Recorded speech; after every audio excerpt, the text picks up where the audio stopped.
Hi everyone, I'm Thea from acejob.com.au.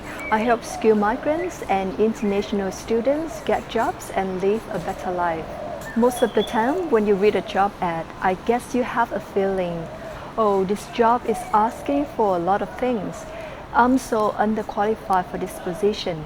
And you feel you're not good enough, and that's why you don't apply for the job. That way you have lost a good opportunity. Or another mistake that I've seen across more experienced job seekers, they stay 100% true to their profile, even though they have a lot more to offer than the job they are applying.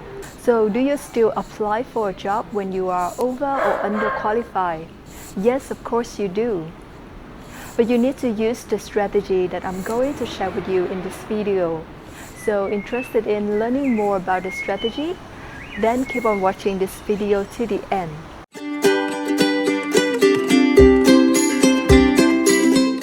It's not easy to find a job that can fit really well with your background.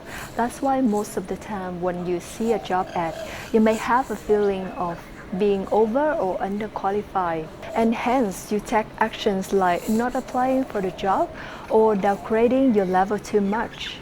With both actions, you will become not a good match to the position and not being invited to an interview.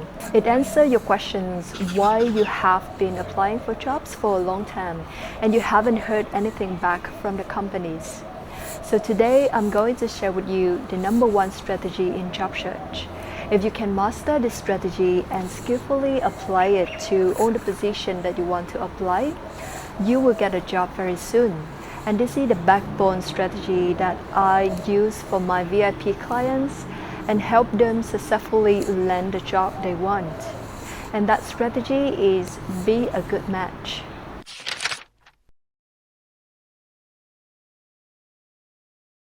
In job search, when you're over or underqualified, you're considered as not a good match, and hiring managers wouldn't be interested in knowing more about you. So the number one strategy to get a job that stays true in all situations is you need to make your profile become a good match to the position that you're applying for.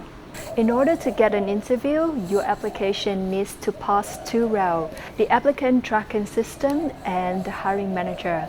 To pass the tracking system, your resume and cover letter need to be highly customized to be a good fit to the position. Customization is a big task in the job application. You need to do it properly to pass the system.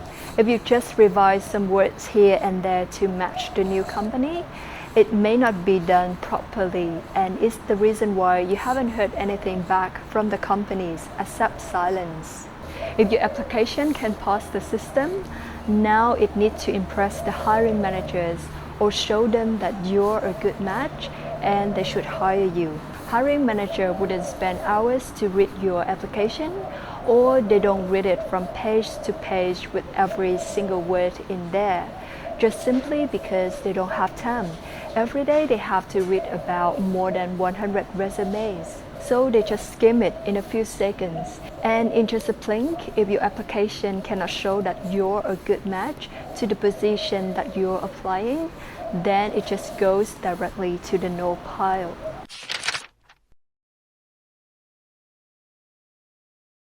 Overqualified may be a new concept to many job seekers. It means when you are much more experienced, you have more skills, knowledge, and experience to offer than required by the job. For example, you used to lead a team of 10 members, but now you're applying for the analyst position at the entry level. You will be considered as overqualified. Some job seekers may think it's a better option for the company. Why don't they hire overqualified candidates? Actually, it's not a good option for the company because the company have to pay a higher salary equivalent to the skills, knowledge, experience, and qualifications that the candidate may have. And in the long term, the candidate may feel bored with a more junior position and they don't stay long with the company. Losing an employee may cost more for the company in the long term. That's why the companies just want to find a good match to that position. So what to do when you are overqualified for a job? Turn back to the strategy, be a good match. Have a good look through your resume, highlight the points that may raise a concern of overqualified by hiring managers. Adjust them to reflect just the right level required by the job. For example, if you led a team before, you may have good skills of managing people. You manage projects at a high level, and your team members would run things per your direction. But if these skills are not required by the job, then you should focus more on the execution level. Write about the achievements where you did the job by yourself, not through a team, to prove that you can still do the job by yourself and deliver results without the support from the team members.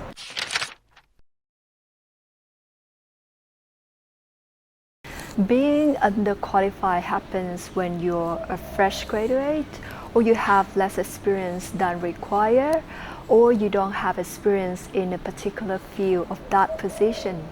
For example, if you are a fresh graduate and you don't have actual work experience in a company, or you have only 1 year of experience while the job is asking for 2 years, or you work in finance before but it is required to have banking experience. Now, if you are fresh out of college and don't have any experience, don't feel discouraged because everyone starts with zero. Then I highly recommend you this video right here, where I share with you 3 powerful strategies to help you get a job you want, even if you're just fresh out of college. So make sure that you check it out. Many job seekers feel intimidated when they read a job ad, so they don't apply for the job and they lose a good opportunity. My tip for you is don't literally take the job ad to 100%. Hiring managers always want to put the ideal case in the job ad because they want to hire the best candidates they could to maximize the value they would receive. But on the flip side, they also confirm that it's still okay if you can't tick 100% of the boxes. So if you can tick 80% of the requirements, feel confident, go ahead and apply for it. Now I've shared with you a very powerful strategy to overcome being overqualified or underqualified in job search, which is be a good match. If you can master this strategy, I'm sure that you can land any job you want. But this strategy needs to be executed properly to see results, especially with your application, because it is the starting point in the application process to decide whether you can go ahead or just stop there. If you want to ensure to get results, then feel free to apply to work one-on-one with me. Visit my website at acejob.com.au/one-on-one. Check out the success stories where I help my clients be a good match and successfully land the job they want. Book in a call with me from the calendar, and I will share with you the secret job securing system to help you be a good match and get the job you're targeting. Now in this video, I have been talking about how to get a job when you are over or underqualified. If you're a skilled migrant who just moved to a new country, things may get more complicated. So if you want to know more about how to get a job as a skilled migrant, then I want you to hit that notification bell, because in the next video, I'm going to talk about how to get a job when you've just moved to a new country. I will share with you practical tips where you can apply immediately to your job search, which you may not find anywhere else. So don't miss that video and hit that notification bell now. Now, while waiting for that video, I share a lot of practical tips, strategies, advice, and mistakes to get a job in a new country in these 2 videos right here, so make sure that you check them out. Thank you so much for watching the full video. If you want me to make videos on any particular topics, let me know in the comment below. Also let me know what you think about this video. Good luck with your job search, and I can't wait to see you in the next video.